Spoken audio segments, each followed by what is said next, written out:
Glória a Deus. Queridos irmãos, recebam a paz do Senhor Jesus. A paz do Senhor, a igreja. Amém. Graças a Deus, queridos. Que bom é podermos estar aqui, esse culto de ceia, podendo participar deste banquete tão especial que aos seus amigos, Foi assim que ele nos chamou, ele preparou para nós. Ele disse: não vos mais chamarei de servos, porque o servo não sabe o que faz o seu senhor, mas vos chamarei de amigos. Então todos que estão aqui são amigos de Cristo. Amém, queridos? Glória a Deus. Que graça preciosa e maravilhosa é esta que está presente nesse ambiente. Não é verdade? Eu vejo o pastor Luiz Ander louvando a Deus, juntamente com esses músicos, esses moços e moças aqui atrás, louvando tão bonito. Eu confesso que dá vontade de subir aqui em cima também, começar a pular junto com eles e cantar também. Pena que se eu subir para cantar aqui, acho que não vai ficar ninguém aqui, viu? Outro dia no serviço eu estava louvando ao Senhor. Aí alguém estava ouvindo assim, eu percebi que ele estava notando, observando eu adorando ao Senhor, Ele chegou perto de mim e disse assim, muito sério, e falou: você gosta de cantar? Eu falei: gosto. Ele disse: por que você não aprende então? Eu achei que vinha um elogio, irmãos.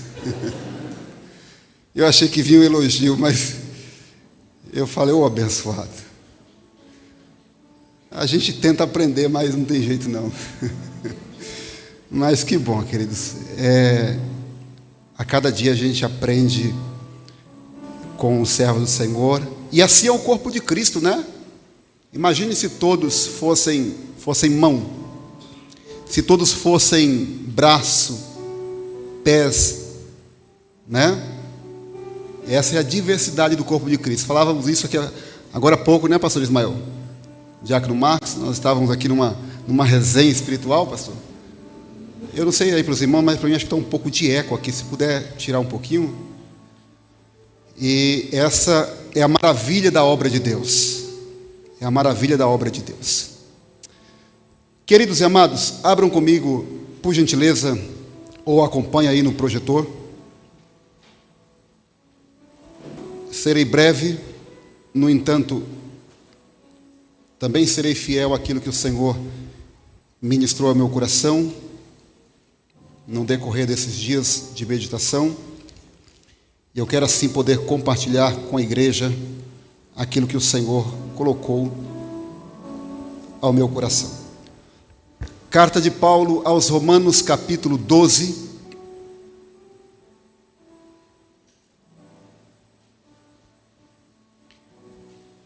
E o seu verso 12 também.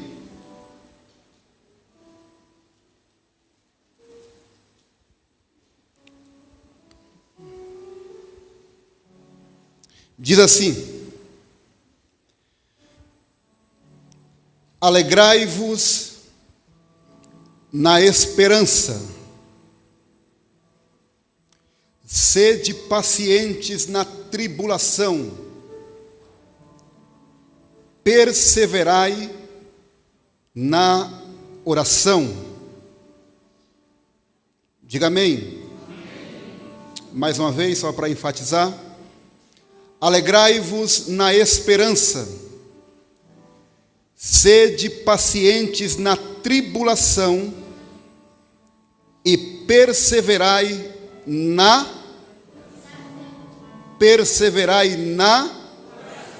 Amém. Glória a Deus. Queridos amigos, irmãos, e a todos quantos nos ouvem também pelas redes sociais, esta carta que Paulo escreve à igreja que estava alocada em Roma é uma carta famosíssima. Esta carta serviu por anos e mais anos de estudo por muitos homens de Deus, e assim o é até os dias de hoje, para aqueles que amam as Escrituras Sagradas. Quando Paulo escreve esta carta, ele muito provavelmente estava em Corinto. Ele escreve esta carta para uns cristãos que estavam alocados em Roma, vivenciando um contexto muito hostil, onde muitos dos servos do Senhor eram torturados, perseguidos, e até mesmo tinham as suas vidas ceifadas por conta do amor e a pregação ao Evangelho puro de Cristo. Haja vista um casal, foi mencionado hoje na escola dominical, Priscila e Áquila. Eles são obrigados a saírem de Roma por conta da perseguição do imperador Cláudio. O imperador vigente agora é Nero. Os cristãos em Roma estão vivendo dentro deste contexto. Muitos deles eram lançados dentro de arenas com seus corpos ateados fogo, para saírem correndo dentro das arenas, com os leões e as bestas feras, os animais ferozes correndo atrás deles, para servirem de espetáculo àqueles que os assistiam.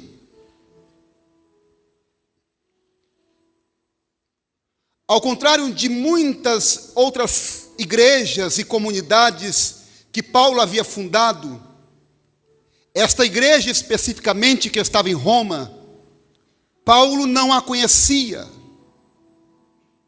Paulo não a conhecia. Muito provavelmente esta igreja fora fundada por algum grupo de forasteiros, conforme Atos capítulo 2, verso 10, que havia estado em Roma por ocasião do Pentecostes. Veja que beleza que é a obra de Deus. Esta igreja muito provavelmente foi fundada por estes forasteiros que estiveram em Jerusalém na época do Pentecostes. Esta igreja cresce, ela floresce, ela dá fruto. Só que esta carta, ela foi escrita para algumas finalidades. Letra A fim de apresentar os princípios fundamentais do Evangelho que este Paulo estava pregando, pois, como eu disse, pois ele mesmo não estivera em Roma. Então, os cristãos que ali estavam não conheciam quem era Paulo e as suas credenciais apostólicas. Letra B, com o intuito também de encorajá-los a permanecerem na fé em Jesus Cristo. Diga amém, queridos. Dois principais motivos pelo qual Paulo escreve esta carta. É por isso que ele vai dizer, este verso que nós acabamos de ler: alegrai-vos na esperança, sede pacientes na tribulação, perseverai na oração. Oh, queridos, quem está dizendo isto é alguém que tinha uma vida ilibada na oração com Deus. Era alguém que conhecia o Senhor de perto. Era alguém que tinha experimentado na sua própria carne, pois ele mesmo dissera: eu trago comigo as marcas de Cristo. É este homem de Deus que está dizendo isto. A palavra esperança, ela significa literalmente o ato de se esperar aquilo que se deseja. Este é o significado da palavra esperança. Eu sei que ela tem algumas aplicabilidades diferentes, ainda mais se tratando na língua portuguesa, tem algumas aplicabilidades diferentes. Mas no contexto bíblico, na maioria das vezes, quando você vir a palavra esperança, na sua grande maioria, vai estar associado à pessoa de Cristo. Na sua grande maioria. Vamos começar pelo Gênesis. Gênesis capítulo 49, verso 18. Olha o que diz. Acompanha aí. A tua salvação espero, ó Senhor. Quem é que está dizendo isto? Jacó. Após ele abençoar os seus filhos, após ele dar as bênçãos, a bênção sacerdotal sobre os seus filhos, ele olha para o céu e diz: a tua salvação espero, ó Senhor. Esta verbalização do patriarca Jacó, ela vai muito mais além do que apenas um dito. Jacó está olhando, ele está enxergando pelo binóculo do século, e ele está desferindo aqui uma palavra messiânica, porque quem é que Jacó está esperando senão o Messias, senão o Cristo, que todos aguardavam no Antigo Testamento? Esperança. Esperança. O ato de esperar não é nada fácil, queridos. Ninguém que quando chega num ponto de ônibus e que percebe a demora que o ônibus está para chegar, fica tranquilo, porque esperar não é nada fácil. Ainda mais quando você marca com alguém e este alguém deixa você meia hora, 40 minutos, 1 hora plantado ali esperando por ele ou por ela. Isso quando não chega ao compromisso e nem dá satisfação. Olha o que diz Salmo de número 65, verso 5. Olha, acompanha aí. Salmo 65, verso 5. Olha o que diz: com tremendos feitos nos respondes em tua justiça, ó Deus, Salvador nosso, esperança de todos os confins da terra e dos mares longínquos. Por quem que estes homens de Deus esperavam, queridos? Por quem que estes servos de Deus aguardavam? Quando a palavra esperança está associada a uma pessoa e não apenas a um ato de aguardar. É lógico que eles estavam aguardados por alguém, por um libertador que viria conforme a profecia de Gênesis 3,15. Deixa eu te dizer uma coisa, eu vou te frustrar aqui, porque se a tua esperança estiver na direita ou na esquerda, estiver de que o Covid vai dar fim, deixa eu te decepcionar, você está plenamente perdido. Mas se a tua esperança estiver naquele que está sentado sobre o trono, ei, aguarde, porque o que há de vir, virá e não tardará, diz o Senhor. A nossa esperança tem que estar no Senhor. A nossa expectativa não tem que estar se o dólar subiu, se o dólar caiu, se as bolsas de valores estão operando em alta, em baixa, se o FMI está operando. Não, a tua esperança está no Senhor dos Exércitos. A nossa esperança tem que estar no Senhor. Eu vejo muita gente fazendo planos, não que seja errado nós projetarmos a nossa vida, não, isso não é errado.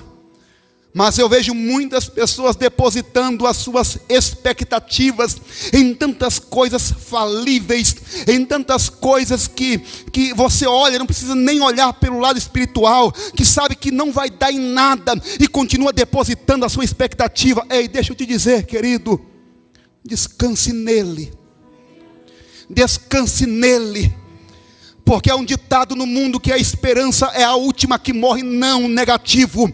A nossa esperança foi a primeira que morreu, mas que também ressuscitou dentre os mortos e que está vivo e presente aqui nesta noite. A tua esperança vive. A tua esperança vive. Olha o que diz Isaías, capítulo 25, verso 9. Olha o que diz. Isaías 25, verso 9. E naquele dia se dirá: eis que este é o nosso Deus, em quem Ele nos salvará. Este é o Senhor, a quem aguardávamos ou esperávamos. Na sua salvação exultaremos e nos alegraremos. Oh, irmão, sabe por que esse santo servo de Deus disse isto? É porque todas as vezes que ele se voltava para o Senhor, ele sabia que as grandes potências que estavam ladeados a Jerusalém poderia até se levantar contra o reino sacerdotal que Deus havia entregue à mão daqueles reis que estavam reinando. Mas o Senhor era como um grande general que jamais deixaria com que o seu povo fosse varrido da face da terra. Por quê? Porque a esperança estava voltada para o Senhor.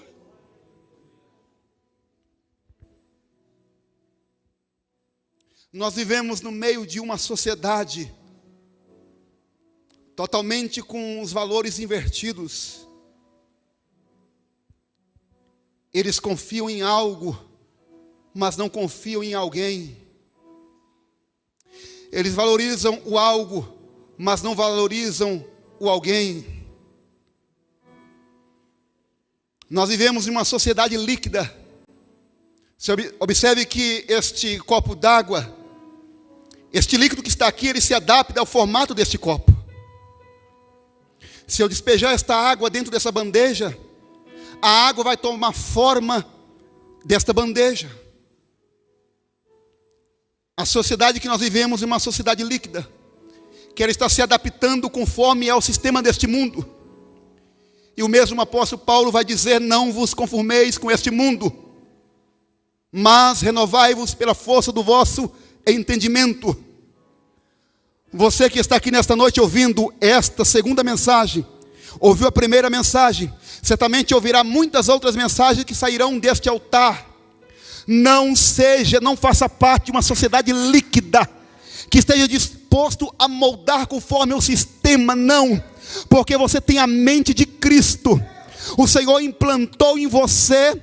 Você já veio de fábrica com um sensor de fábrica. Qual é este sensor? Este sensor chamado Espírito Santo, que Ele a todo momento Ele está dizendo: ei, você sabe que isso não é certo. Você sabe o caminho pelo qual eu coloquei para que você ande. Não se molde ao sistema deste mundo, mas renovai-vos pelo entendimento que o Senhor colocou dentro de você. O Espírito que está dentro de você, Ele tem saudade de ouvir o teu gemido e as tuas lágrimas, porque muita gente derrama-se diante a seriado, diante a filme, mas muito tempo não se dobra e não chora mais na presença do Senhor.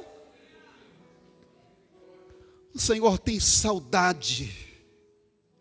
Às vezes isso não é saudosismo, querido. Isto é, nós queremos trazer isto de volta para nós, porque isto faz parte da nossa história como igreja de Cristo. A época em que nós entrávamos por essas portas dos templos, aonde ninguém tinha preocupação se iria borrar a maquiagem, se alguém do lado ia olhar para ele, porque ele deu glória a Deus alto, não tinha esse tipo de preocupação. Hoje nós estamos em um culto como este, que está sendo transmitido para o Brasil e o mundo, se quiser acompanhar. Às vezes as pessoas ficam mais comedidas, pensando de que forma vai sair. Mas deixa eu te dizer, maior e melhor do que o foco desta câmera, do que os holofotes destas luzes. Existe e há um olho lá de cima te contemplando, dizendo: filho, eu quero que você esteja disposto a receber aquilo que eu te dei de presente, que é a minha presença. Aleluias. Aleluias. Esperança. Um certo dia, esta esperança que nós estamos falando aqui, ela achou por bem passar num lugar chamado Jardim Vazame, muito próximo a Jardim Ângela, muito conhecido, aonde o contexto era de guerra, aonde o contexto era de destruição, que as pessoas olhavam para mim e diziam: este aí vai ser mais um traficante que vai estar pelas comunidades afora. E quando eu digo isto, eu não estou dizendo que eu sou melhor do que o traficante, não. Se não for a graça de Deus sobre a minha vida, eu me torno igualzinho a ele. A única diferença é que eu não trafico, mas de repente tenho outros sintomas que o pecado provocou em mim, que me tornam igual a ele, dependente de Cristo. Alguém olhava e dizia: este aí vai ser mais um traficante. Porque o contexto familiar era um contexto de briga. Era um contexto em que eu via pai querendo matar mãe, e mãe se levantando contra o pai. E saía pelas portas afora gritando por socorro. E eu via as pessoas olhando com um olhar de deboche, dizendo: coitado dessa criança, vai ser mais alguém perdido da vida. Esse era o contexto que eu vivia. Mas aprove o Senhor esta esperança passar por aquele bairro.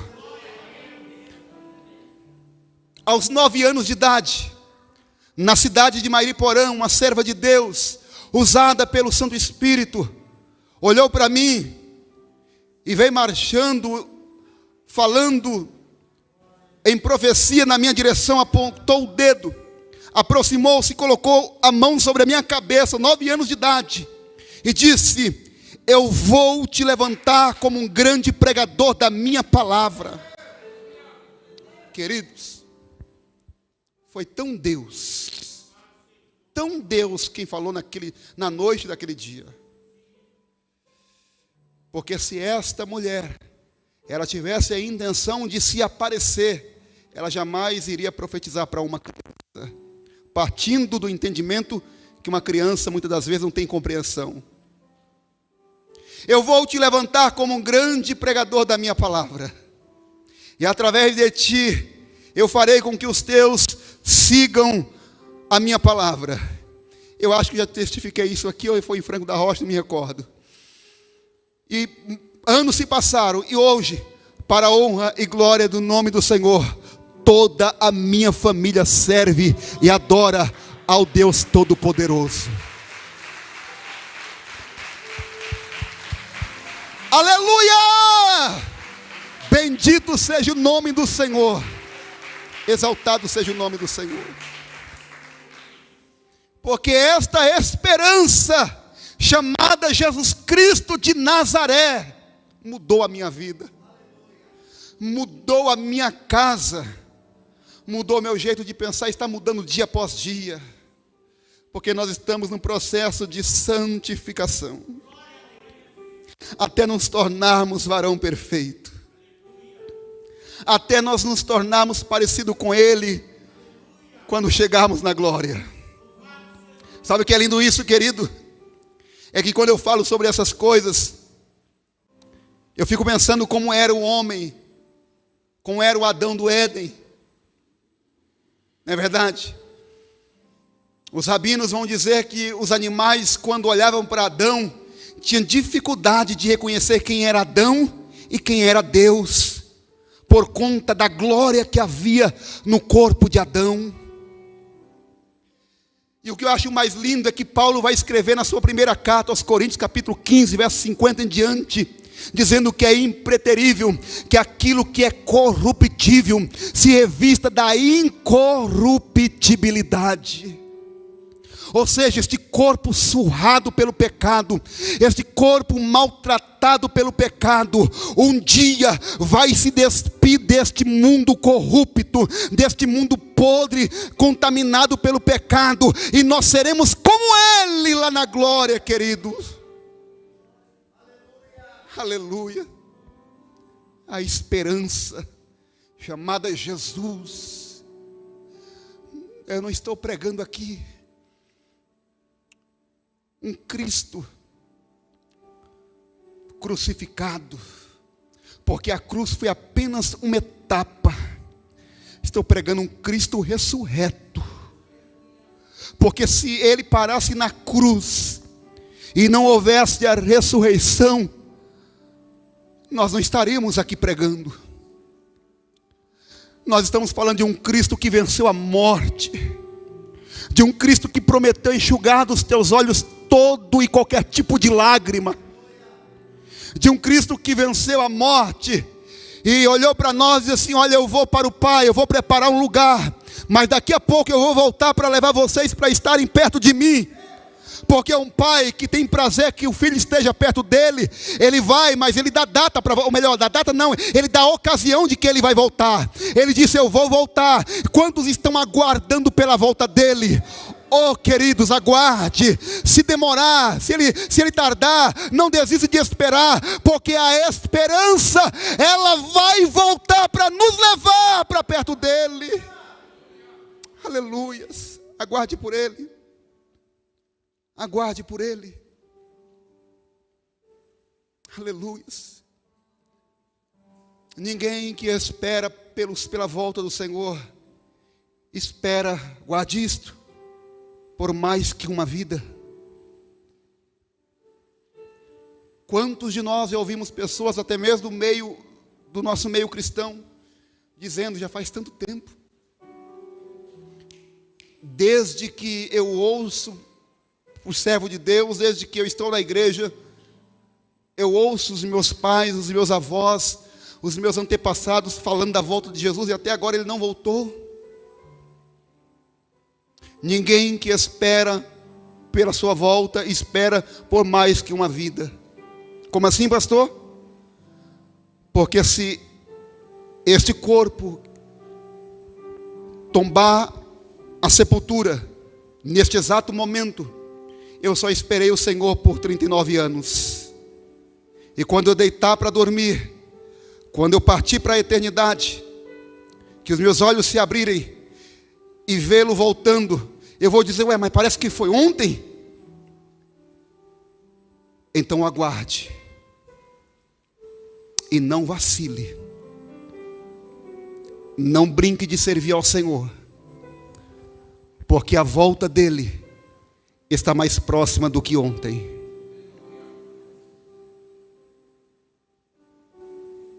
Sabe qual é o grande problema de que nós não termos a paciência de querer esperar? Isso eu me refiro a tudo, até mesmo por algo que nós tanto queremos, é que nós também vivemos uma geração instantânea. Nós queremos para ontem, nós oramos hoje, queremos um milagre ontem. Nós clamamos agora e queremos um milagre para ontem. Quando Davi foi ungido a rei de Israel, você acha que foi no mesmo instante que ele assumiu o trono? Foi no mesmo instante que ele tomou posse do cetro, das vestes reais, da coroa? 17 anos se passaram para Davi assumir o trono de Israel. É que nós só entendemos por milagre aquilo que nós pegamos, que nós enxergamos. Às vezes nós só entendemos por milagre aquilo que nós palpamos, aquilo que nós pisamos, né? Nós temos que sentir o tato. Mas a Bíblia vai dizer que Deus chama à existência as coisas que não são como que se já o fossem. O que o Senhor está dizendo é que você não precisa ver para poder glorificá-lo. Você não precisa pegar para entender que o milagre aconteceu. Ei, querido, sabe que Deus está ministrando ao meu coração aqui agora, neste exato momento, que são 7 horas com mais 45 minutos. Sabe o que o Senhor está ministrando ao meu coração? Aquilo que é, isso tem endereço certo. Lera for que é eminência. Aquilo que era para acontecer no período de 5 anos, Deus está dizendo que vai acontecer por estes dias na tua vida. Quem acredita nessa palavra? Sabe por quê? Porque Ele chama a existência aquilo que não são, como que se já o fossem. Para Ele já aconteceu o milagre.